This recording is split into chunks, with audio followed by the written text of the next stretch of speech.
She was once the face of desire across continents, a goddess of the screen with a smile that could silence a room.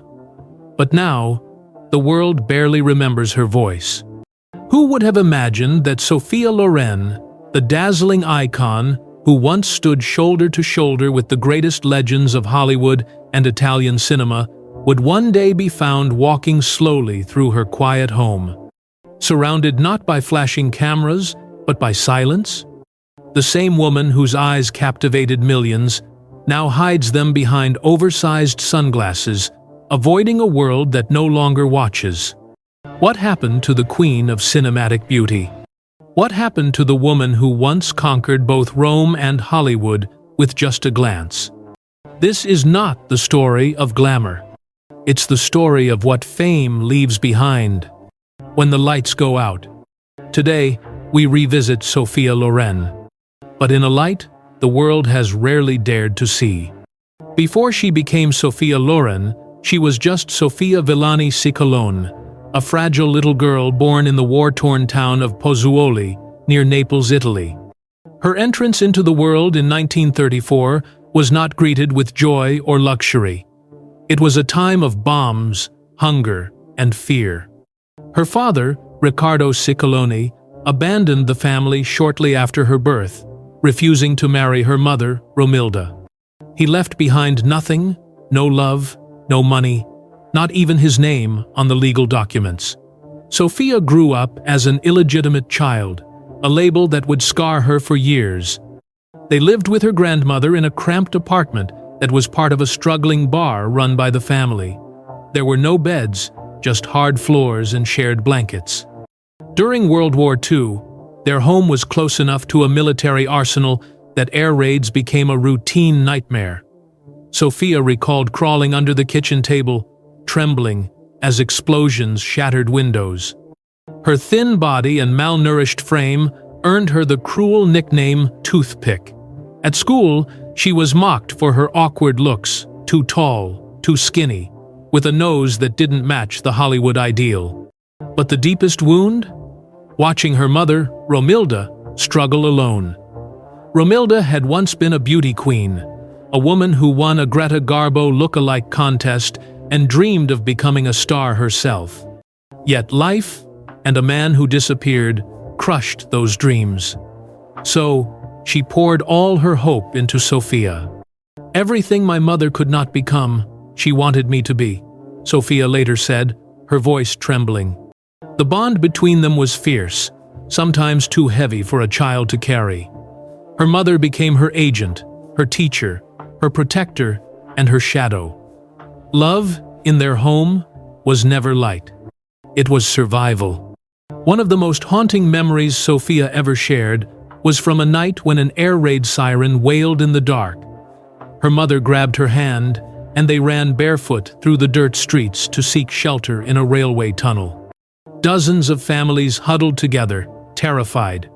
Sophia, no older than 7, clung to her mother and whispered, "Will we die tonight?"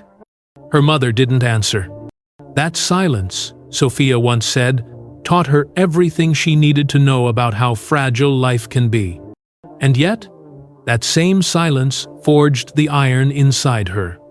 She began to dream not of castles, but of escape. Escape from the poverty, the humiliation, the labels. She didn't know how or when, but she knew she had to rise. And in that little bar in Pozzuoli, where soldiers sometimes stopped for cheap wine, where the family survived on rationed bread and leftovers, a legend was waiting to be born. Not from privilege, not from perfection, but from pain. She was just 14 when her mother dragged her to Rome. With barely a suitcase and a photograph of hope, they stepped into the chaotic capital of post-war Italy, a city still rebuilding, but pulsing with cinematic dreams. Rome was loud, merciless, and stunning, much like the film industry that ran through its veins. Sophia Villani Ciccolone, still an awkward teenager, entered her first beauty contest in 1950. She didn't win. But one of the judges saw something, not just a pretty face, but something far rarer: presence. She began landing small modeling gigs and extra roles in cheap melodramas, often listed in the credits as Sophia Lazaro, because producers joked that only Lazarus could raise her career from the dead. She was laughed at over and over. Her thick Neapolitan accent was too coarse. Her body was too curvy. Casting directors told her to fix her nose, lose weight, dye her hair, but she refused. "I didn't want to look like anyone else," she later said. "I wanted to look like me." Still, the rejections piled up. One day, she auditioned for a film and was rejected without even being allowed to speak. She went home and cried into her pillow for hours. But the next day, she tried again. She failed the first time, then the second, then the third. She kept going. Until one day, destiny walked into her life disguised as a middle-aged film producer named Carlo Ponti. He saw beyond the surface. He saw the fire, the potential, the pain. Carlo took her under his wing, encouraged her to study acting seriously, helped refine her presence not into someone else, but into the best version of herself. It was Ponti who suggested she drop Sophia Lazaro and take on a new name, Sophia Loren. A name that would one day be whispered in every film studio across the world. Her first breakthrough came in 1954's Aida, where she played the title role. Though she lip-synced the operatic parts, her emotional performance drew attention. Then came The Gold of Naples, directed by the legendary Vittorio De Sica, a film that finally allowed Sophia to show depth, sensuality, and strength, all in one frame. But the climb was far from easy. Sophia was constantly compared to Hollywood beauties. She had to learn English, navigate a male-dominated industry, and fight off unwanted advances, all while carrying the weight of a growing public obsession with her appearance. She was once asked in an interview, "Do you think you're famous because of your body?" Her answer was a quiet, devastating truth. "Maybe, but I hope one day someone will notice my soul." Even as fame knocked on her door, loneliness slipped in through the window. Her relationship with Carlo Ponti, 22 years her senior, and legally married, became a scandal across Italy.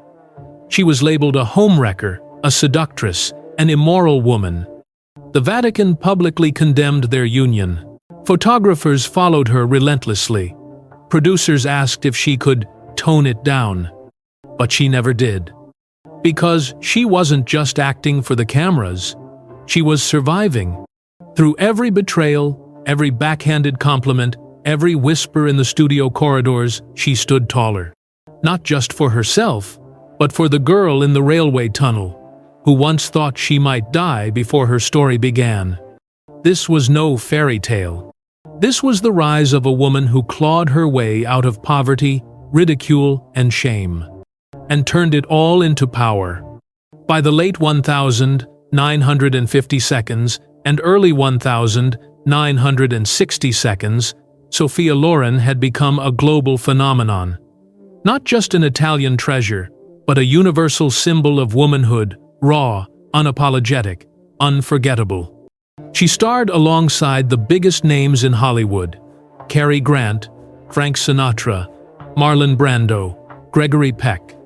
She lit up screens in both Europe and America, mastering languages, accents, and genres.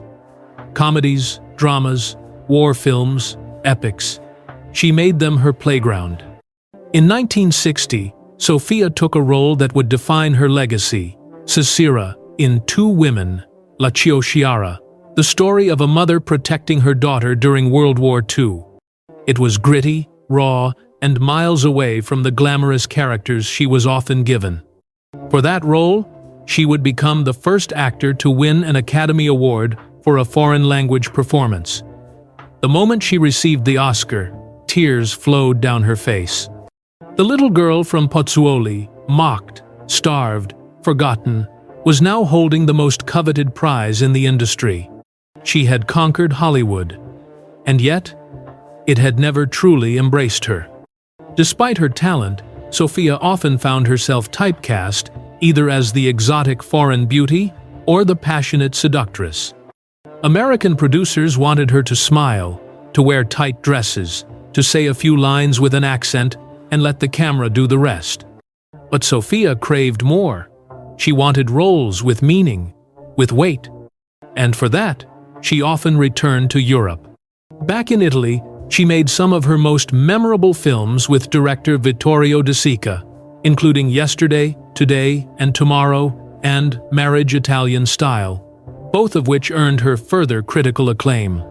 Her collaboration with Marcello Mastroianni, her most frequent co-star, created one of cinema's most beloved on-screen duos.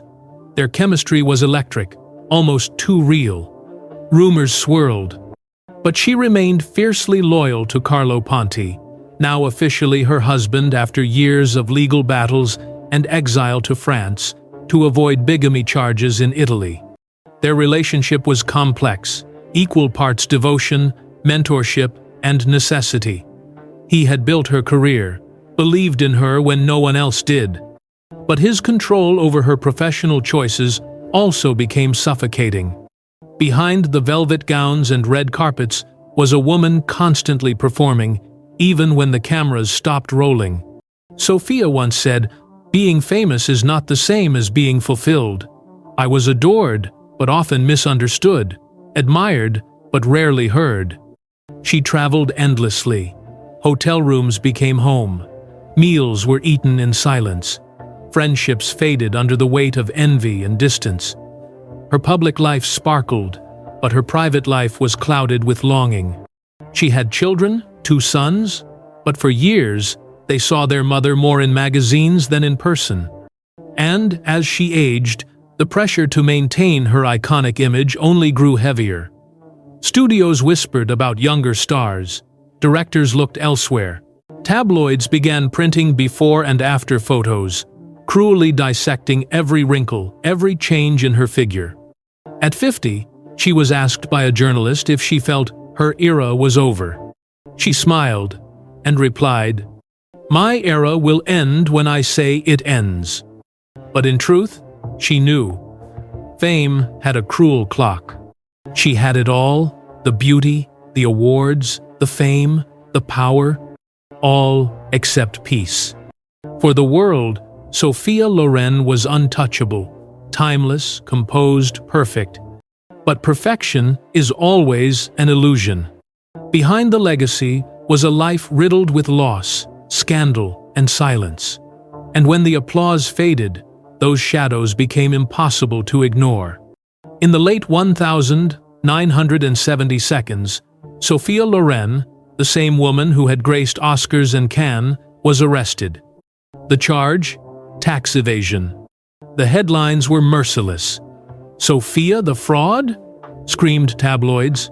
For 17 days, she was imprisoned in a cell in Caserta, Italy. Not a suite, not a private room. A cell with iron bars, concrete floors, and the stench of humiliation. She maintained her innocence, claiming it was an error by her accountants. But in the eyes of the public, the damage was done. "I was treated like a criminal," she later confessed. But worse, I felt forgotten. Suddenly, all that I had been meant nothing. It wasn't just the legal blow, it was personal. During the same decade, she lost her mother Romilda, the woman who had shaped her, haunted her, and pushed her into greatness. Their relationship was always intense, often stormy. And yet, when Romilda passed away in 1991, Sophia crumbled. The woman who had once feared bombings now feared silence. She locked herself inside her villa for days. Reporters waited outside. But no one really knew what she was mourning.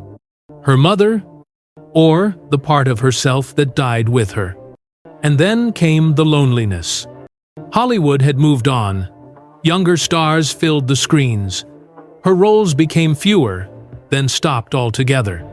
Casting agents whispered that she was too elegant, too iconic, too Sophia to play anything but herself.